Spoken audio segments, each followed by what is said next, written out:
Hello, everyone, and thanks for joining us on the program today. I'm Susan Ilian in Lagos.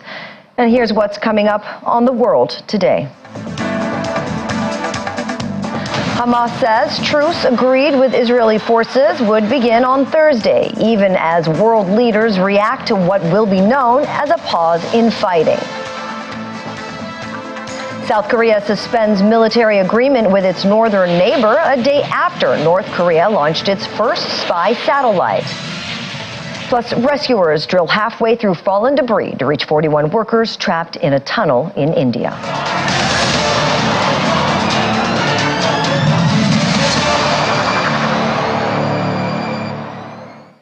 Thanks again for joining us. Hamas says it has agreed a 4-day pause in fighting with Israel, scheduled to begin at 10 a.m. local time tomorrow. This will allow about 50 Israeli hostages being held by the militant group to be freed to the Israeli authorities, while 150 Palestinian women and teenagers held in Israeli jails will also be freed. Israel is yet to comment on the schedule, but the country's foreign minister, Eli Cohen, says he expects the first hostages to be received on Thursday. Advisor to Prime Minister Benjamin Netanyahu says Israel will do everything to have all the hostages released and that women and children will be prioritized. World leaders have been reacting to the New Deal, many of them welcoming it. Just a while ago, UN Secretary General Antonio Guterres called it an important step in the right direction, but says much more needs to be done. The Director General for the World Health Organization, Tedros Ghebreyesus, also welcomed the deal and echoed the UN Secretary General when he said, "This is not enough to end the suffering of civilians." He has called for efforts to free the remaining hostages to continue and for a ceasefire in Gaza. Turkey's foreign ministry quoted the foreign minister saying it hopes the deal can help bring a full end to the war and initiate a process towards a just and lasting peace on a basis of a two-state solution.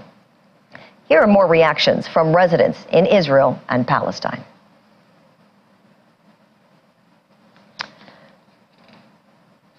And moving right along, Qatar, which has been one of the Arab nations at the forefront of negotiating a deal, was one of the first to announce the humanitarian pause.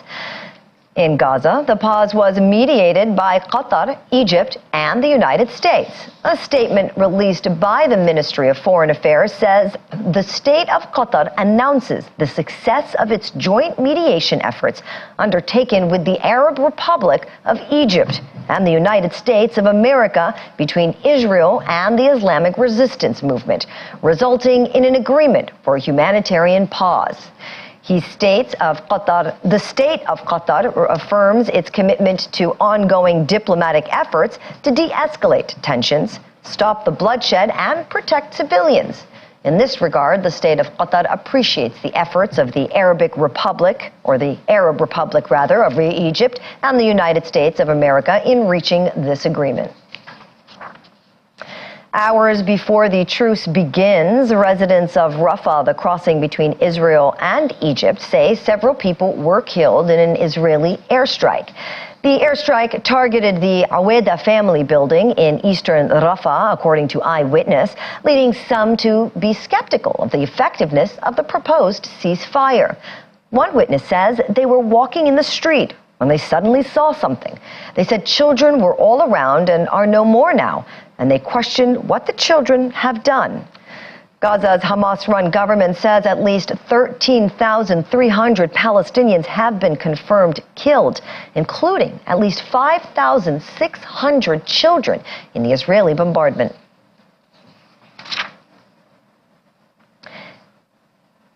As he met with his cabinet last night to discuss the possibility of a truce with Hamas, the Israeli Prime Minister Benjamin Netanyahu asked his government to back the deal. In a recorded message at the start of the meeting, he vowed the war would continue until Israel achieved all its goals. A U.S. official had said the deal will include a 4 or 5 day ceasefire, the first pause in 6 weeks of an Israeli bombardment on Gaza. Netanyahu told his government it was a difficult decision to agree to the deal, but it was a right one, and one that would enable Israel to go on fighting Hamas.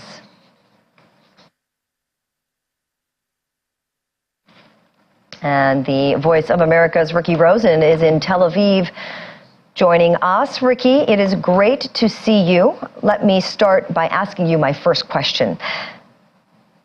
Tell us, how do Israelis generally perceive the Prime Minister's decision to reach a deal, considering the earlier commitment to continue fighting until the return of hostages, especially given the potential impact on both Gaza residents and those Israelis with family members or loved ones taken hostage in Gaza?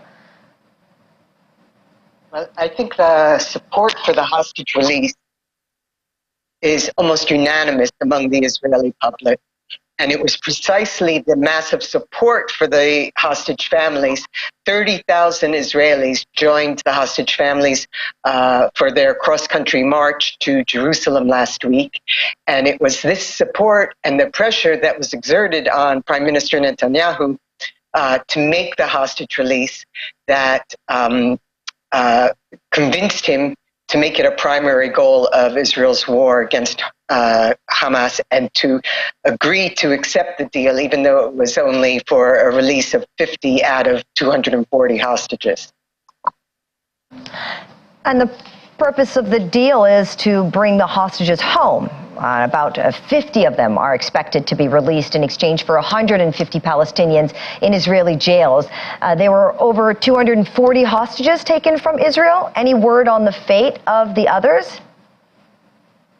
Well, the deal includes the possibility of extending the ceasefire for up to 10 days on condition that each additional day will result in the release of another 10 Israeli hostages for a total of 110 hostages. And but it's unlikely to include men, Israeli men, especially Israeli men of army age. And is there some more explanation about how the exchange will take place and where?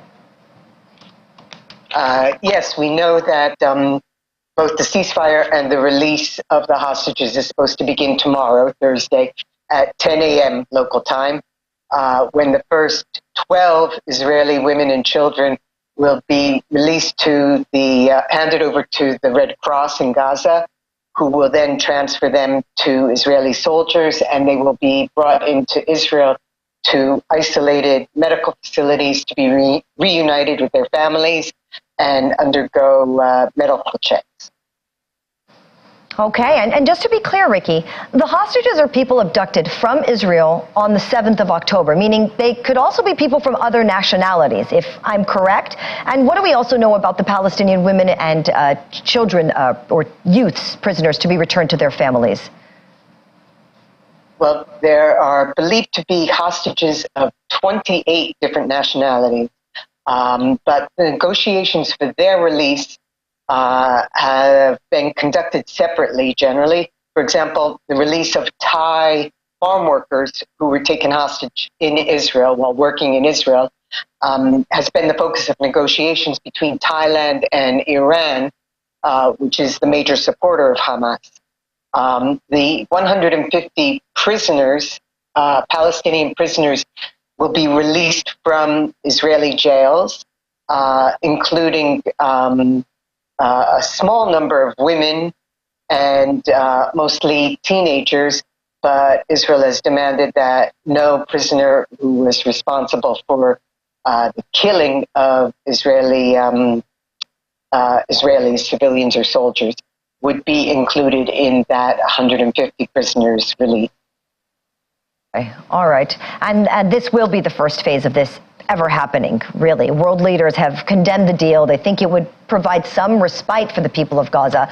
But are there other aspects of this deal, such as allowing maybe more humanitarian trucks into Gaza, viable?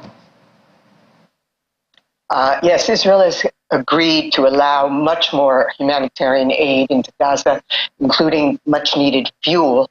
And also the lack of constant airstrikes will make it easier to transport and distribute the aid. And for hospitals, which many had been shut down, will be able to begin treating some of the many wounded once there is a ceasefire. All right. Ricky Rosen, thank you so very much for joining us.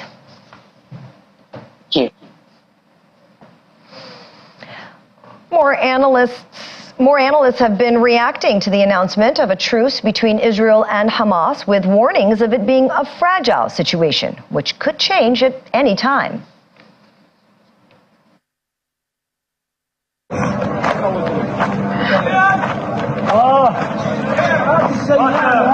The truce will be significant for humanitarian aid because it will allow for a large number of humanitarian aid trucks and convoys to enter the Gaza Strip.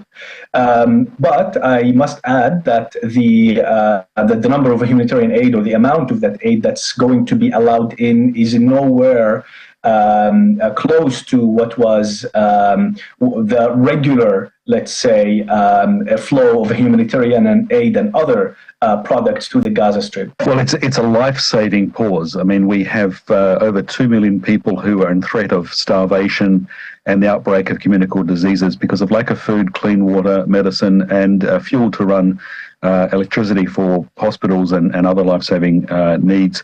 So without this pause happening right now, we would have people dying as a result.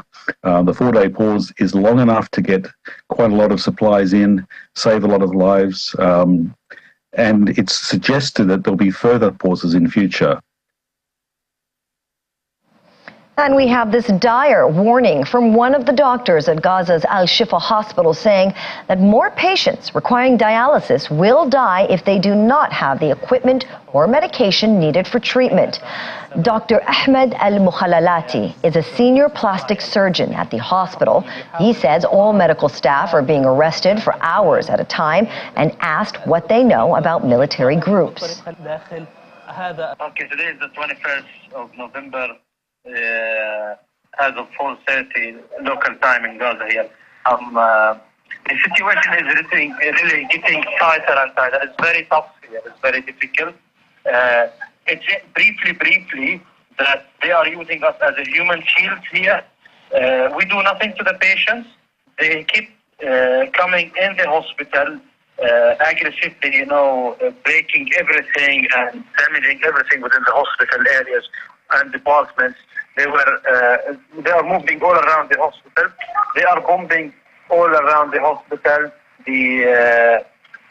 And they are digging in many areas within the hospital, question parts. It's again that you feel in a war area with a lot of tanks, a lot of troops all over the time. What's happening now that they are totally very, very aggressive with the medical staff here, and they keep pushing us hardly and arresting us, each one of us, for a few hours, keep asking about details of the military groups and the tunnels and the operation center, all this stuff. And they insist that we should know all these things.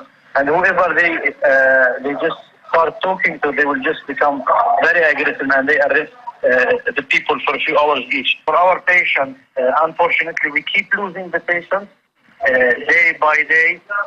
We lost till now 5 patients, 2 of the neonates, the premature babies, and we lost 2 ICU patients, and we lost one of the kids who was in the hospital in really critical situation. And in other developments, the military wing of Hamas released a video, it says, showing militants planting explosives in areas where they were later detonated, and said to have targeted Israeli soldiers who were operating in that part of the Gaza Strip. The location and time the video was recorded is not yet ascertained. The Middle East has been on edge since Hamas fighters rampaged into Israel on October 7, killing 1,200 people in Israel's subsequent aerial blitz and invasion of Gaza. The enclave's Hamas-run government says at least 13,300 Palestinians have been confirmed killed, including at least 5,600 children. And speaking of videos, the Israeli Defense Forces has released one, it says, shows its forces in action in Gaza as the world awaits the beginning of the truce.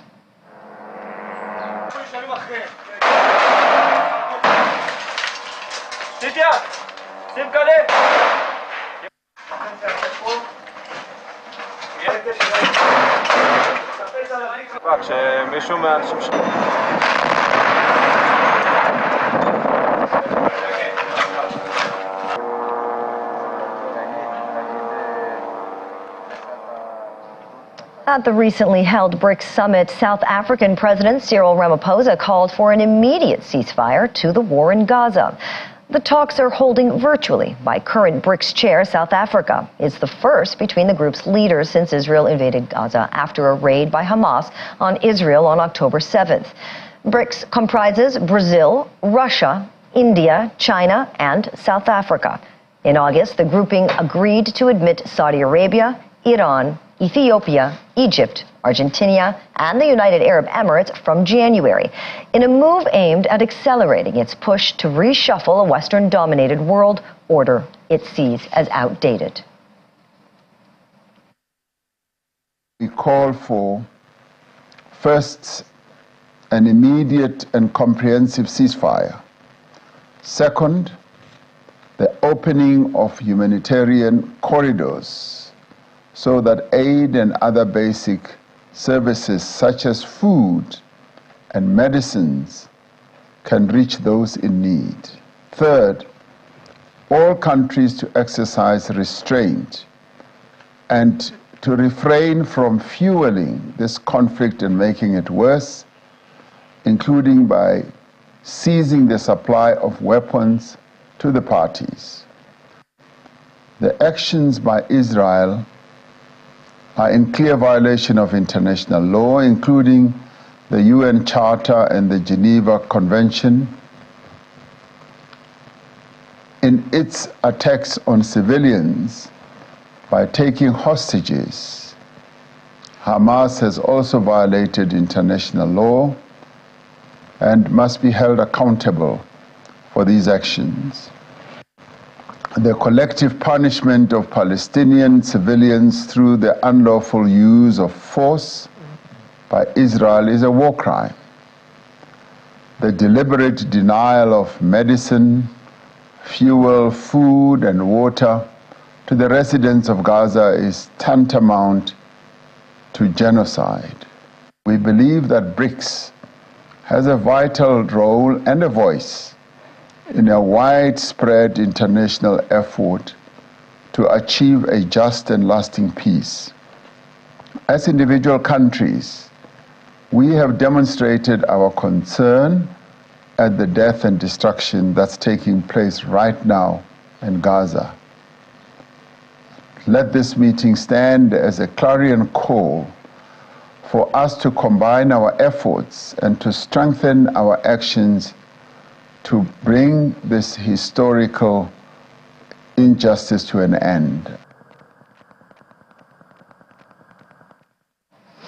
Catholic Pontiff Pope Francis has met separately with Israeli relatives of hostages held by Hamas and Palestinians with family in Gaza, and says the conflict has gone beyond war to terrorism. Speaking in unscripted remarks at his Wednesday general audience in St. Peter's Square, shortly after the early morning meetings in his residence, Francis said he heard directly how both sides are suffering in the conflict. He asked for prayers so that both sides would not go ahead with passions which in the end kill everyone.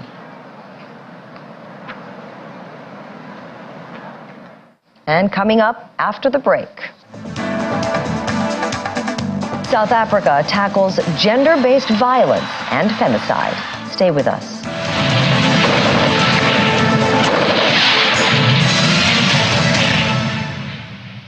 Welcome back. North Korea claims it has successfully put a military spy satellite into space after 2 earlier attempts failed this year. It comes after a meeting between Russian President Vladimir Putin and Kim Jong-un in September, where Moscow offered Pyongyang help with its space program. South Korea says it is not confirmed yet if the satellite is operational, but it says it believes the North received help from Russia. Following the launch, South Korea announced it would resume surveillance along its border with the North, thereby taking steps to suspend parts of a deal agreed by the two countries in 2018 aimed at lowering military tensions. Meanwhile, South Korea's Defense Minister Shin Won-sik has visited the U.S. aircraft carrier called Vincent amid growing tensions in the Korean peninsula. The call Vincent had arrived at a port in Busan on Tuesday in a show of extended deterrence against North Korea's nuclear and missile programs. Officials in South Korea and Japan, which first reported the launch, said they could not immediately verify whether a satellite was placed in orbit. Pentagon spokesperson Sabrina Singh said the U.S. military was still assessing whether the launch was a success or not. Bilateral exercise with the Republic of Korea promotes democracy, deters aggression, and provides for security in the region. The U.S. ROC alliance remains at a high level. We provide readiness to provide protection for the Republic of Korea against any threat, any adversary.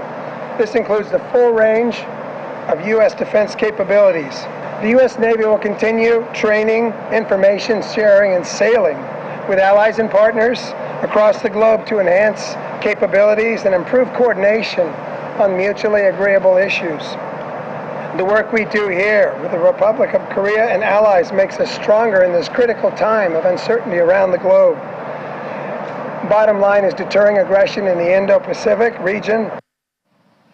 The militaries of the Philippines and the United States have launched joint patrols in waters near Taiwan, a move likely to fan further tension with China. Officials of the Southeast Asian nation say two A-50 light combat aircrafts and an A-29B Super Tucano light attack plane participated in air exercises, while the United States would send a P-8A Poseidon maritime patrol and reconnaissance aircraft. The drills, which also involved Navy vessels participating in a maritime exercise, would start off in Mavolas Island, the Philippines' northernmost point, located approximately 100 kilometers off Taiwan.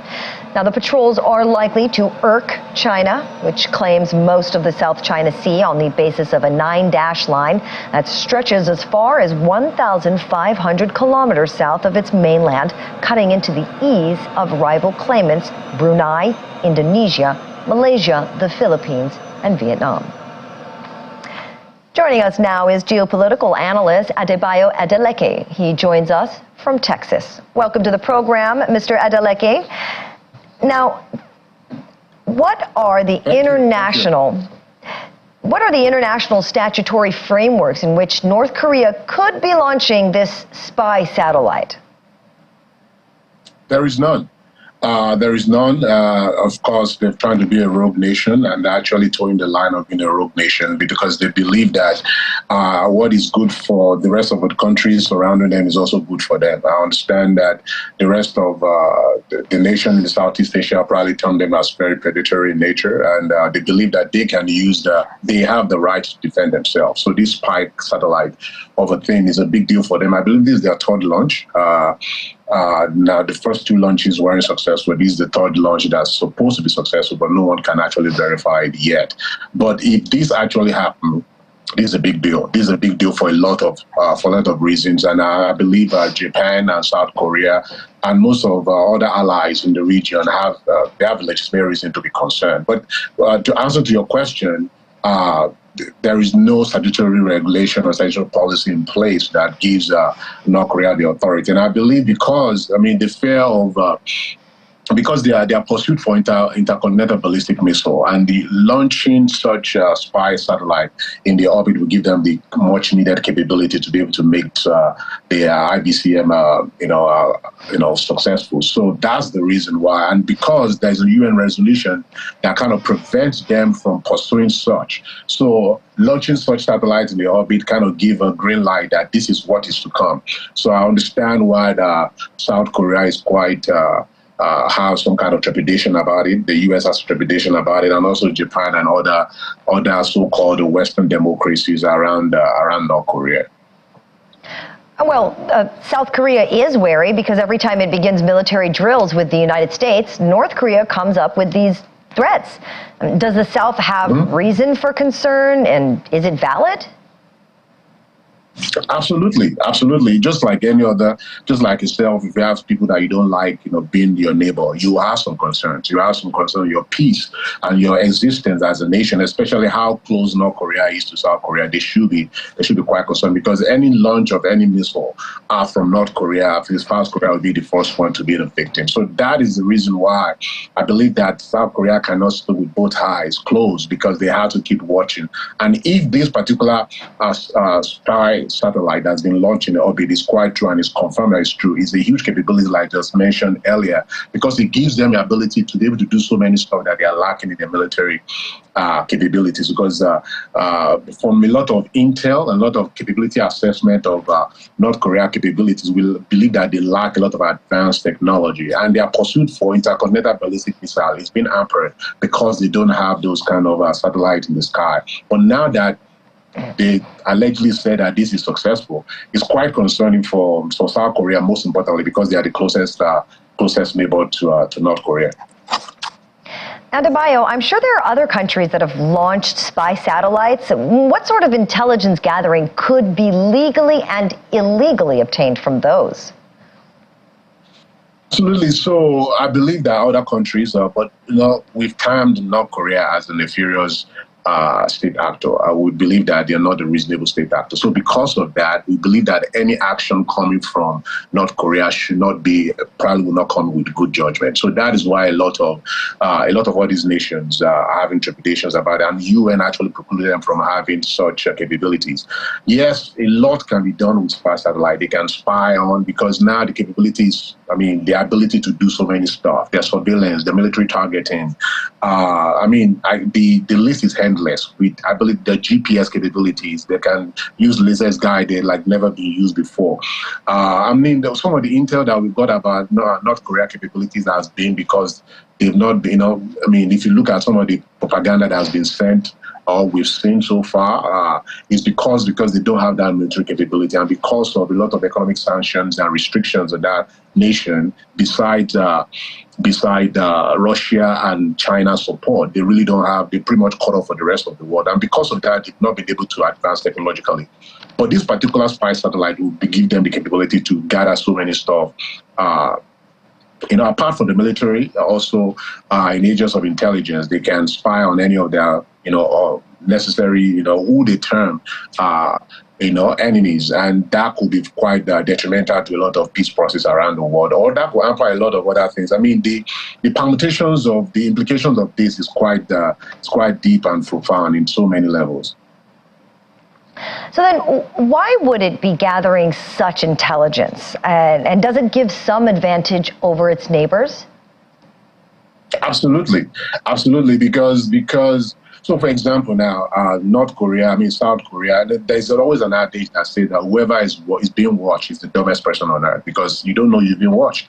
So imagine South Korea, they don't know they have these vulnerabilities, but the satellites from North Korea actually pick it up. And North Korea, known for their nefarious activities and not reasonable actor that they are, they can exploit those holes and those gaps within their security or whatnot and kind of use it to hurt South Korea. So for them, they believe that the launch of this particular satellite is in bad faith. It's not what is signed off. And I think from what I gather so far that South Korea is considering kind of jettisoning some of the agreement that they have in the demilitarized zone in the Korea. There's always the DMZ, we call it the DMZ, between the North and the South Peninsula. So these are some of the concerns.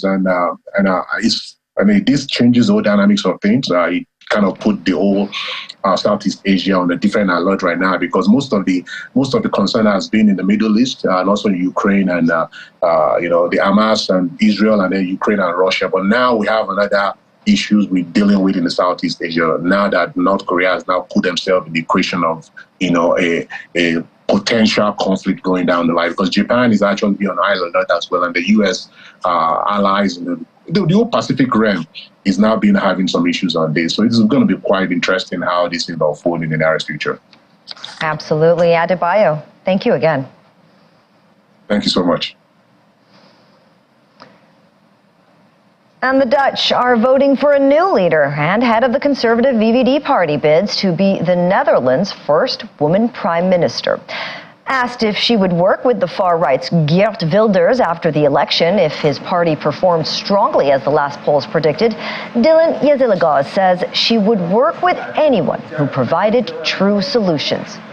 A weighted poll published on the eve of the vote showed anti-Islam firebrand Wilders' Freedom Party, PVV, tied for the lead with the Conservative People's Party for Freedom and Democracy of outgoing Prime Minister Mark Rutte. Only one thing is certain: the Netherlands will get its first new prime minister in over a decade, after Rutte resigned in July as his fourth coalition government collapsed, ending a 13-year tenure. First of all, we have to see what the voter says, and the most important thing is that we will focus on the real solutions for the problems in this country. So whomever is coming at the table with true solutions, we'll see. And the leader of the Dutch centrist NSC party is also looking to become the next prime minister. Lawmaker Pieter Omtzigt, a centrist who founded his own party after breaking with the Christian Democrats, is trailing slightly behind the first three in the latest polls, but will still likely play an important role. I think it's time for change in the Netherlands, and I feel there is a large momentum for change at the moment. So I hope the Dutch voters will take that message. After years of scandals in the current government, they have the choice of doing more of the same or taking new ways.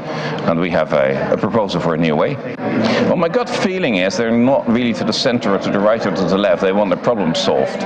And the reason Geert Wilders is making a big comeback is that we've had 13 years of VVD government in which the migration has gone up from 20,000 to 220,000. So we've always been promised, well, we at least get some grip on migration, not zero migration, but we get some grip of migration. And that grip of migration never came. And I think that's playing in the cards of Wilders. South Korean President Yoon has addressed UK lawmakers on the first day of his state visit intended to deepen diplomatic and business ties between the two countries as they launch talks on a new free trade agreement. Mr. Yoon, a conservative who has cited a polycrisis of global challenges as a reason for seeking closer ties with like-minded partners, spoke in Parliament before a state banquet in his honor. He will hold talks with British Prime Minister Rishi Sunak on Wednesday and is expected to sign an accord on closer diplomatic ties. My lords and members of the House of Commons, this year we celebrate the 140th anniversary of the establishment of diplomatic ties. It will be an important and meaningful year for our partnership. Last spring, the United Kingdom forces participated in the Korea-United States combined exercise for the first time. We are building new mechanisms for intelligence sharing and cybersecurity cooperation. Together, we will tackle North Korea's WMD threats. We will work more closely together to combat international cyber crimes, including cryptocurrency theft and technology hacking. Tomorrow, Prime Minister Sunak and I will sign the Downing Street Accord. Our bilateral relations will be reborn as true global strategic partners. Together, we will build a free and open international order. Together, we will cultivate sustainable growth and prosperity for all of humanity. We will broaden our cooperation to digital, AI, cybersecurity, nuclear energy, and defense industry. It will also include bio, outer space, semiconductors, offshore wind, green energy, and maritime sector. Meanwhile, at the state banquet in honor of the South Korean president, Britain's King Charles proposed a toast to future Korean-British relations as he hosted President Yoon Suk-yeol in Buckingham Palace. The president received a guard of honor earlier in the day at a ceremony at the palace during the first state visit hosted by Britons since Charles' coronation.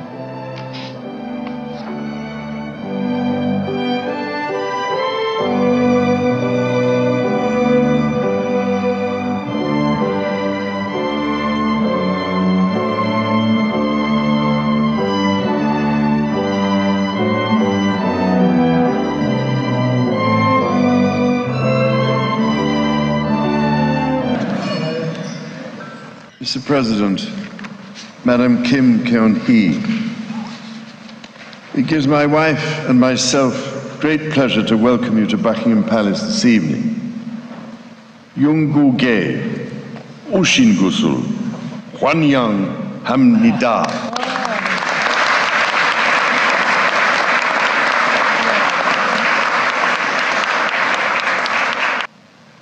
All those who fought for the survival of your fledgling republic are in admiration of what your country has become. Through their own sweat and toil, and under the shadow of tyranny and the ever-present threat of aggression, over 7 decades, Koreans have built a bastion of democracy, human rights, and freedom. In a world where these values are challenged, sadly, as rarely before in our lifetimes, the Republic of Korea and the United Kingdom stand shoulder to shoulder in defense of all that we hold dear. And so, Mr. President, Madam Kim, it is with great pride and pleasure that I propose a toast to the next 140 years of Korean-British relations. We hayo.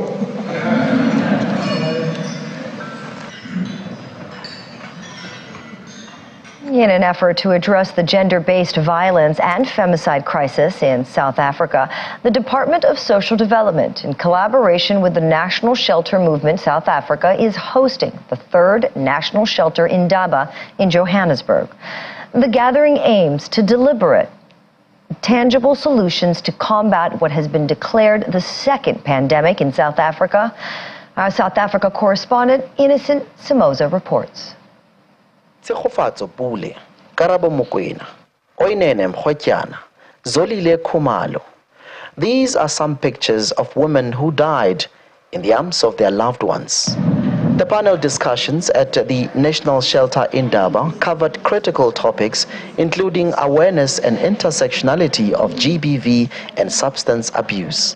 We are trying to also link it with you guys, with GBV. We said to GBV colleagues, come on board, even though it's focusing on substance abuse, but we believe that the methodology and the tools can also apply in this sector. Rose Bowley from Etembeni Community Center says in her area, it's common for women and children to lose their lives at the hands of those they should be able to trust. Of course, it's everywhere in the Northern Cape. I think the problem is that our media exposure is just much less than that in Gauteng and in Cape Town, but there's a lot of communities where that happens almost at a weekly basis. The haunting reality of gender-based violence and femicide in South Africa, it is a harsh truth that the country continues to grapple with daily. In the current financial year, the department has allocated more than 200 million rand over 4 years to support 134 shelters providing victims support services nationwide. Thank you so much for that question. I think, yes, you're right. Gender-based violence is at unprecedented levels in the country. And I don't think it's necessarily the amount of money that's getting put towards the scourge. I think we need to work smarter. We need to work collaboratively. Not only looking at psychosocial intervention, but we are also looking at skills development, empower women with skills development so that when they leave the shelter, they can begin to be independent economically and break the cycle cycle of dependency on men. To try to South Africa's Minister of Police, Bheki Cele, says murder and crime involving gender-based violence have shown a significant decrease. He, however, admits that the fight is far from over. At all levels. From Johannesburg, South Africa, Innocent Samos, Channels Television News. Still ahead on the program. Getting everyone on board, Tokyo hosts its first litter-picking World Cup. Stay with us. Welcome back. The European Parliament is calling for a global deal at the UN COP28 climate summit to phase out fossil fuels, aiming to add pressure on countries to tackle CO2-emitting oil and gas. The push by European Union lawmakers comes before nearly 200 countries meet to discuss stronger climate change action at the COP28 conference in Dubai from November 30 to December 12. The Parliament, in a resolution, says the meeting should agree to a tangible phase-out of fossil fuels as soon as possible to keep 1.5 degrees Celsius within reach, including by halting all new investments in fossil fuel extraction.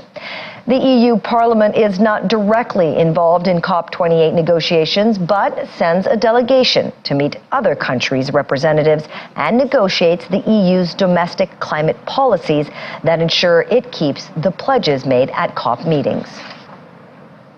Scientists have developed an artificial intelligence system capable of swiftly and accurately mapping the surface area and outlines of giant icebergs from satellite images.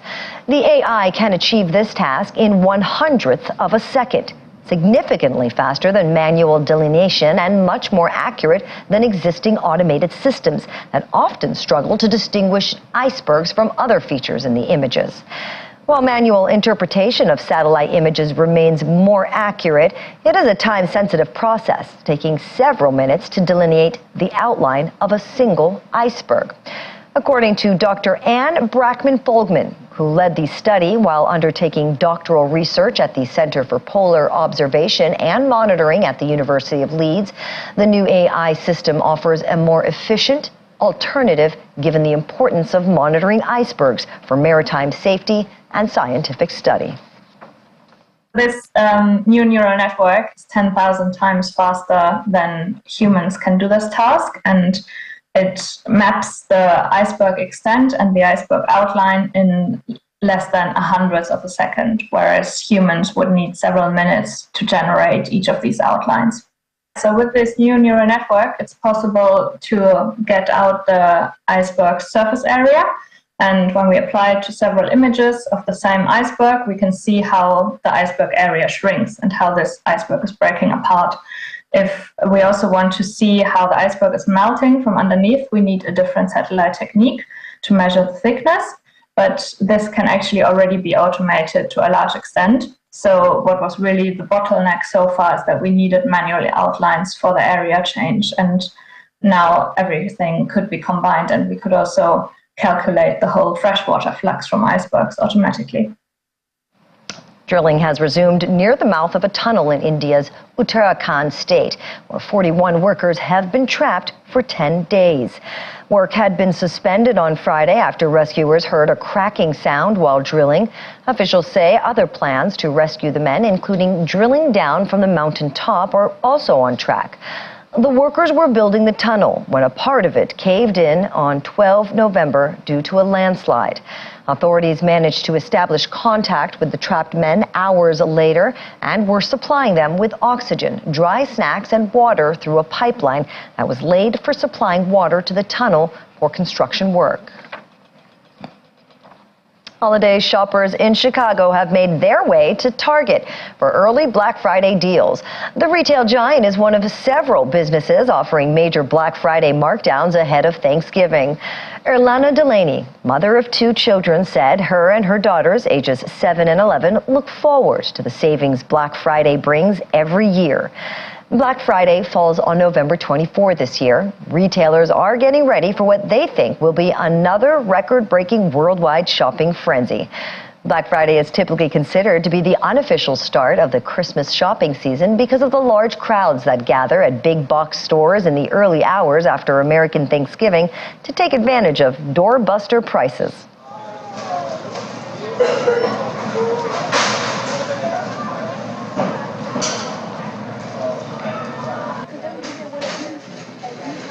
I came in here for Starbucks, that was it. But then we ended up back here in the toy aisle. So here we are.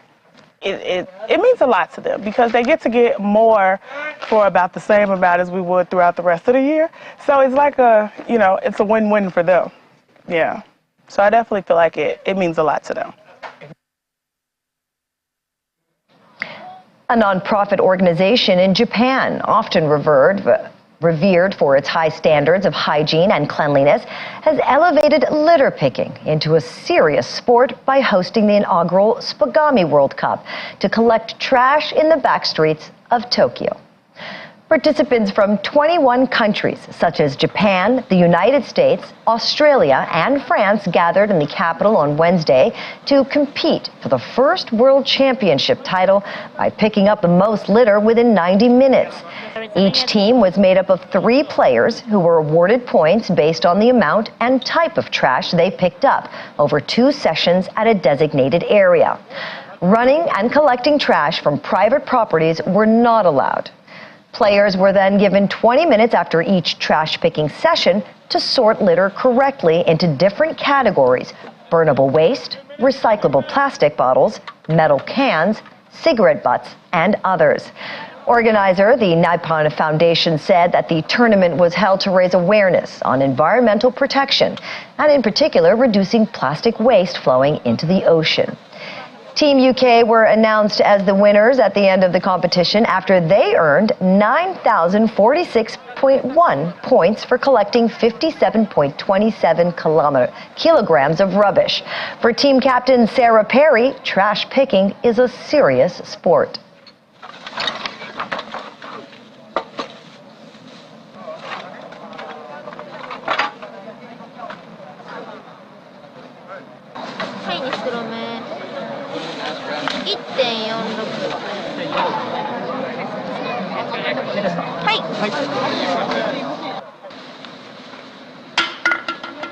We did really good. We stayed together. We just tried to really focus. Sometimes it was really hard because there wasn't really that much trash, but that's when we had to look a little bit deeper, like in the bushes, or just really focus on the cigarette butts on the floor. So it's something that's very close to our heart, and especially living in Australia, it is such a beautiful place. And we also understand that everything we have, everything, our clothes, our buildings, comes from Mother Earth. And so we really have to protect her. And so it's a great opportunity to come to Japan to learn about the culture, but also in a wider spectrum. It's really important for us to all take responsibility to look after our planet. So we've probably come to Spagami more as sport, and what is really nice is we probably saw this as a sport and a way to visit Japan and learn about Japanese culture, but actually what we've learned is how important the ecological side of it is. So a lot of the other teams maybe were more ecological and less sport, and we're probably the opposite, but we've taken so much away about how much we need to clean up our oceans and reduce litter. So for us, it's been a really good experience. And that's it for the World Today. I'm Susan Ilian. See you tomorrow.